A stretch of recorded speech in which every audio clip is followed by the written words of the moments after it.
불과 몇 년 전까지만 해도 불치병이라며 손도 못 쓸 정도로 안 좋은 질병도 최근 들어서는 눈부신 의학의 발전으로 인해 간단하고 저렴한 치료 비용으로 고치는 모습들을 우리는 볼 수 있습니다. 특히나 한국의 의료기술은 21세기에 들어서며 더욱 눈부신 발전을 이루어왔고, 이는 외국인들이 의료 관광을 오는 상황까지 연출이 되기도 하는데요. 연이은 전쟁을 겪고 나서 선진국의 지원 없이는 힘들어했던 대한민국이 이제는 세계 최고의 의료 강국으로 인정받는 모습을 보면 그동안 한국이 얼마만큼 발전했는지 놀라울 지경이기도 합니다. 오늘 알아볼 사연은 멕시코에서 한국으로 무작정 온 외국인 아빠가 가족들의 만류에도 한국을 사랑하게 된 이야기입니다. 어떤 일들이 있었는지 지금부터 함께 살펴보겠습니다. 안녕하세요. 이 글을 쓰면서도 흐르는 눈물을 멈출 수가 없네요. 저는 멕시코에서 생활하고 있으며 역시 우리 가족 모두 멕시코 사람입니다. 지금은 아빠를 제외하고는 모두 멕시코에서 거주하고 있습니다. 곧 있으면 저희 어머니도 한국으로 넘어가신다고 하셔서 앞으로는 사실상 저만 멕시코에서 생활하게 될지도 모르겠네요. 이렇게 우리 가족이 뿔뿔이 흩어지게 되는 사연이 있었는데요. 지금 생각해봐도 참 기가 찰 만한 사연이라고 생각합니다. 저는 멕시코의 한 대학병원에서 간호사로 근무하는 중이에요. 아무래도 하는 일이 있다 보니 전 세계 의학기술 개발에 대한 소식에 관심도 있었습니다. 특히나 한국의 의료 수준은 전 세계적으로 유명해요. 제가 즐겨보는 의학 서적에서도 거의 매달 한국에서 새로 개발된 의료 기술들을 봐오기도 했죠. 특히 암에 있어서 한국에서의 치료법은 전 세계에서도 최고라고 할 만큼 선진 의료 기술을 계속해서 만들어내고 있더군요.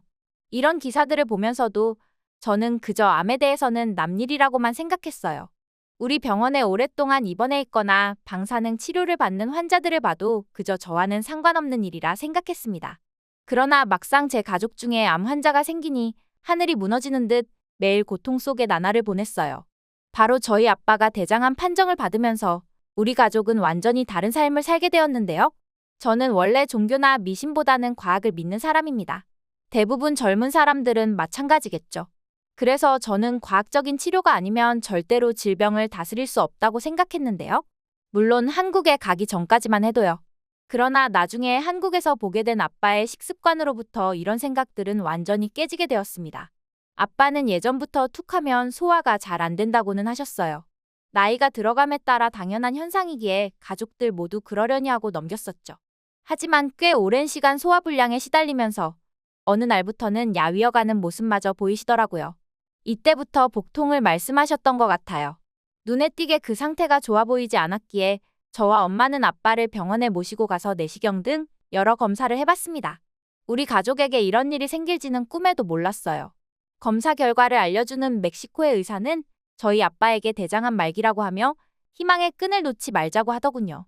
현재 아빠의 대장암 진행 정도는 사기 정도며 수술하거나 여러 치료를 하게 되어도 5년 생존율을 20% 미만이라고 했습니다. 물론 예전보다는 나아진 현대 의료기술 덕분에 이마저도 높은 생존율 수치이지만 그래도 우리 가족은 한동안 슬픔에 잠기게 되었습니다. 3기 정도만 되었더라도 훨씬 높은 생존율을 가지고 있는 대장암인데 우리 가족이 조금만 더 빨리 눈치를 챘으면 이 정도까지 나빠지지는 않았을 거란 죄책감에 저와 엄마는 매일 아빠에게 항상 미안한 마음을 가지고 있었어요. 몸에 좋다는 건 다 먹어보면서 멕시코의 국공립병원에 다니며 아빠의 치료를 계속해왔습니다. 하지만 아빠의 몸 상태는 더 나아지지 않았죠. 계속하여 체중이 감소가 되고 기력 또한 약해지시더라고요. 우리 가족은 준비를 해야만 했습니다. 언제까지 사실 줄은 모르겠으나 살아계시는 동안은 행복하게 지내시다가 보내드리는 게 도리라고 생각해서 우리 가족은 아빠가 컨디션이 좋을 때에는 평소에 가보지 못했던 곳으로 여행을 다니곤 했어요. 하지만 가족의 입장으로서는 그렇게 손을 놓고만 있을 수는 없었습니다. 어떻게 해서든 치료가 가능한 방법을 계속하여 알아봤고 저는 제가 즐겨보던 한 의학 칼럼 뉴스를 보게 되었습니다. 한국의 대장암 치료 기술이 미국보다 뛰어나다는 기사였어요. 말기인 사기 환자도 한국에서 현재 개발된 수술 방법으로 치료하게 된다면 5년 후 생존 확률이 약 30%가 넘어간다는 기사였는데요. 10명 중 3명은 말기 암이더라도 충분히 완치가 가능하다는 통계였어요. 그 뉴스를 보자마자 저는 어머니와 아버지에게 그 소식을 말씀드렸습니다. 아버지는 믿을 수 없고 설령 그렇다 하더라도 그 비싼 수술비는 과연 어떻게 감당할 거냐며 자신은 그냥 그렇게 살다 가는 게 맞다고 하셨어요. 하지만 저와 어머니는 계속해서 설득했습니다. 집을 팔아서라도 아빠가 나을 수만 있다면, 아니 5년이라도 더 살 수 있다면 큰돈을 들여서 치료하는 것은 괜찮다고요. 아무리 한국에서 치료비가 많이 나와도 멕시코에서 나오는 비용보다는 적게 나올 거라고 거짓말까지 하면서 저희 모녀의 끈질긴 설득에 아빠는 한번 시도해보자고 하셨어요. 그리고 저희는 얼마 지나지 않아서 한국으로 향하기로 했습니다. 그러나 현실적인 부분을 생각하지는 않을 수 없었어요. 얼마나 나올지 모르는 치료비에 만약에 정말로 수억대의 수술 비용이 들어간다면 그야말로 저희 집안은 파산하게 되는 건 불보듯 뻔한 일이었는데요. 그러나 다행히도 나중에 한국에서의 수술 비용을 보게 되자 한국에 오길 참 잘했다는 생각이 들었습니다. 건강보험이 적용이 되지 않아도 멕시코에서보다 치료 비용이 더 적었기 때문이에요. 아빠가 호전될 수만 있다면 수술비는 나중에 걱정하기로 하고 우리 가족은 한국에 도착하게 되었습니다. 낯선 나라에 도착하니까 아빠는 더욱 기운을 못 차리는 듯 했어요. 우리 가족은 서울의 유명한 대형 병원을 이용하기 위해 최대한 가까운 경기도 쪽에 단기 거주로 아파트 월세를 들어가게 되었는데요. 조경이 너무 예쁘더라고요. 아파트 입구를 들어설 때부터 노란색, 분홍색, 여러 가지 향기로운 꽃들을 보니 힐링이 되는 것만 같았습니다. 기운이 없을 대로 없어진 아빠를 데리고 우리 가족은 식사를 할 만한 곳을 찾으러 아파트 상가로 나오게 되었어요. 음식점이 정말 많이 보였습니다. 그러나 한국어도 잘 못하는 상황에서 어느 음식점이 우리 가족의 입맛에 맞을지는 도저히 알 수가 없었죠. 하지만 그 중에서 한식을 몰라도 왠지 맛있어 보이는 음식점을 발견하게 되었는데요. 바로 한국의 죽가게였습니다. 소화를 잘 못 시키는 아빠가 왠지 죽은 잘 드실 것 같았어요. 저도 멕시코에 있을 때 한국의 유명 방송인이 죽을 먹는 장면을 본 적이 있었어요. 그때 기억이 나는 것 같아서 아빠와 엄마를 모시고 죽가게로 들어가게 되었습니다. 저는 최대한 자극적인 재료는 피해서 먹어야 하는 아빠를 위해 제일 메인 메뉴인 죽을 시켜드렸어요. 고소한 냄새가 코를 찌르는 듯했습니다. 아빠는 생전 처음 보는 음식에 당황하셨어요. 쌀알이 불어있고 끈적거리는 비주얼은 처음에는 좀 거부하시는 듯했습니다. 하지만 이내 한 숟가락을 뜨시더니 맛있다는 한마디와 함께 순식간에 그릇을 비우는 게 아니겠어요? 그동안 멕시코에서도 입맛이 없다고 먹는 둥 마는 둥 했었는데 한국에 와서 제대로 된 첫 식사인 죽을 이렇게나 맛있게 드시는 모습을 보며 좀 의아했습니다. 사실 죽은 맛이 있긴 있었어요. 하지만 쌀을 주식으로 먹지 않는 우리 문화에는 어색할 만한 음식이었죠. 저는 당황하기는 했지만 한편으로는 이렇게나 입맛에 맞는 음식을 찾게 되어서 너무나도 기뻤습니다. 그렇게 우리 가족이 사는 곳의 아파트 단지 근처의 음식점을 매일같이 돌아다니며 아빠는 한식의 매력에 점점 빠지게 되셨어요. 하지만 아빠의 변한 입맛이 지금 우리 가족이 떨어져 살게 될 이유가 될 것이라고는 전혀 상상도 할 수 없었습니다. 그 다음 날부터 미리 알아봤던 서울의 대형 병원에 가서 아빠는 대장암에 대한 전체적인 검사를 받게 되었어요. 저 역시 병원에서 일을 하고 있었기에 한국 병원의 검사 장비를 보는 순간 놀라지 않을 수가 없었습니다. 본 적도 없는 검사 기계들과 같은 검사이더라도 훨씬 정밀한 검사를 할 수 있는 제품들이 많더라고요. 그렇게 아빠는 여러 가지 필요한 검사를 했고 역시나 결과는 좋지 않은 상태였습니다. 하지만 담당 의사 선생님께서는 수술을 해볼 만하다고 하셨어요. 아빠의 상태보다 더 안 좋은 상태였던 환자도 과거에 수술하고 지금은 건강하게 살아간다며 우리 가족에게 희망을 주셨습니다. 그렇게 부랴부랴 수술 날짜를 잡고 우리 가족은 수술 후에 아빠의 체력 회복을 위해 최대한 많이 먹고 컨디션을 끌어올리기로 했어요. 저희 멕시코에서는 마늘을 잘 먹지 않습니다. 그냥 향신료로 쓰일 뿐이죠. 그것도 아주 극소량으로만요. 하지만 한식의 대부분은 마늘을 빼놓을 수는 없더라고요. 저는 한국에 와서 매일 한식을 먹긴 했지만 마늘의 냄새만큼은 적응하기 어려웠습니다. 하지만 아빠는 달랐어요. 어떻게 그렇게 마늘이 들어간 음식을 잘 드시는지요?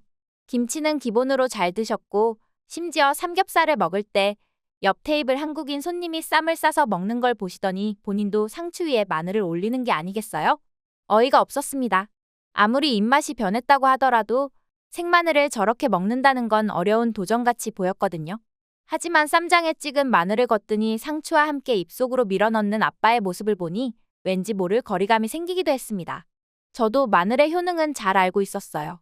하는 일이 간호사 일이다 보니 우리 몸에 어떤 음식이 어떤 식으로 도움이 되는지는 잘 알고 있었죠. 하지만 아빠를 보며 마늘을 저렇게까지 먹을 필요가 있을까라는 생각이 들었습니다. 그렇게 아빠의 식욕이 돌아오고 체력을 회복하는 와중에 아빠의 수술일은 코앞으로 다가왔어요. 수술실에 들어가기 전에 주치의 선생님은 우리 가족에게 잘 될 거라고 희망의 말씀을 해주시며 수술 집도에 들어갔습니다. 거의 한나절에 가까운 시간이 흐른 후 수술은 끝이 났고 담당 의사는 수술이 성공적으로 잘 마무리되었다고 하셨어요. 일단 상황은 지켜봐야 하겠지만 암 조직도 깔끔히 제거가 되었고 남은 통원 치료를 하면서 관리만 잘한다면 예후가 좋을 것이라고도 하셨죠. 수술비는 나중 문제였어요. 무조건 아빠의 건강을 되찾는 게 최우선이었기에 저와 엄마는 그렇게 기쁠 수가 없었습니다. 그 후로 약 2개월의 시간이 흘렀어요. 어느 정도 회복이 된 아빠에게 이제는 고향으로 돌아가자고 했습니다. 하지만 청천벽력 같은 날벼락 소리를 듣게 되었어요.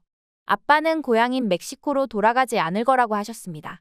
자기가 굳이 거기에 갈 이유가 없을 것 같다면서요.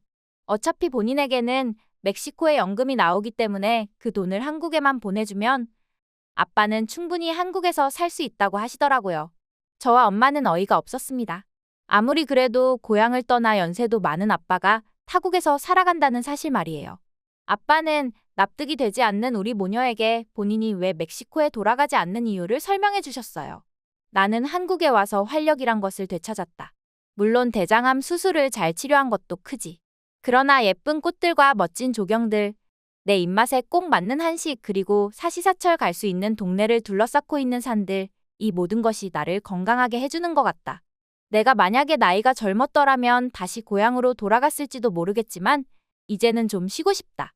한국은 내가 마지막으로 쉴 수 있는 나라인 것 같다. 저와 엄마는 아빠의 이런 말을 듣고 나서 납득이 가기는 했지만 한편으로는 받아들일 수가 없었어요. 엄마 역시 아빠의 이런 고집을 꺾지는 못했습니다. 결국 이런 아빠를 남겨두고 저와 엄마는 고향인 멕시코로 돌아왔어요. 엄마는 다음 달에 한국에 있는 아빠를 만나기 위해 출국하신다고 했습니다. 아빠를 위해 한식을 공부하셔서 요리해드리기 위해서요. 이유가 어쨌든 한국의 의료기술 덕택에 저희 아빠는 건강을 되찾았고 또한 한식을 먹음으로써 회복하는 데 있어 큰 영향이 있었다는 것은 부정할 수 없었기 때문이에요. 앞으로 남은 인생은 건강하고 즐겁게만 사시기를 딸로서 바랍니다. 지금까지 멕시코의 가족에 대한 사연을 보셨는데요. 아직도 한국으로 의료 관광을 오는 외국인의 수는 늘어만 가고 있습니다. 세계 최고의 의료기술을 보유한 한국으로서는 외국인들의 꾸준한 유입은 당연한 모습이기도 한데요. 사연자님의 가족들, 특히 아버지께서는 한국에서 건강한 삶을 사시길 바랄게요. 오늘 사연은 여기까지입니다. 시청해주셔서 고개 숙여 깊이 감사드립니다. 구독과 좋아요, 알림 설정은 영상 제작에 있어 큰 힘이 됩니다.